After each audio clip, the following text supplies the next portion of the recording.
धाराशिव जिल्ह्यामध्ये जिल्हा परिषद शिक्षण क्षेत्रात एक मोठा आणि ऐतिहासिक निर्णय घेण्यात आला आहे। ग्रामीण भागातील विद्यार्थ्यांना दर्जेदार शिक्षण मिळावे यासाठी जिल्हा परिषद अध्यक्ष अर्चनाताई पाटील यांनी एक विशेष सर्वसाधारण सभा बोलावून सर्वानुमते हा निर्णय घेण्यात आला।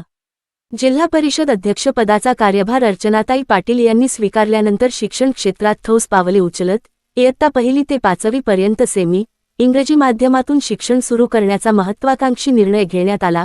बदलत्या स्पर्धात्मक युगात ग्रामीण भागातील विद्यार्थ्यांनाही सक्षम बनवण्यासाठी हा निर्णय अत्यंत महत्त्वाचा मानला जात आहे।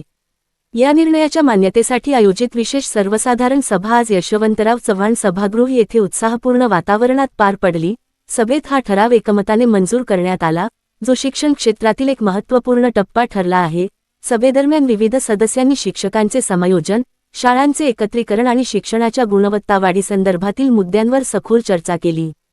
या बैठकीस मुख्य कार्यकारी अधिकारी प्रियंवदा माडदळकर, अध्यक्ष अर्चनाताई पाटील, उपाध्यक्ष उषाताई गायकवाड तसेच सर्व सभापती, अधिकारी आणि सदस्य उपस्थित होते। हा निर्णय केवळ शिक्षण पद्धतीत बदल नसून ग्रामीण विद्यार्थ्यांच्या उज्ज्वल भविष्यासाठी एक नवी दिशा देणारा ठरणार आहे।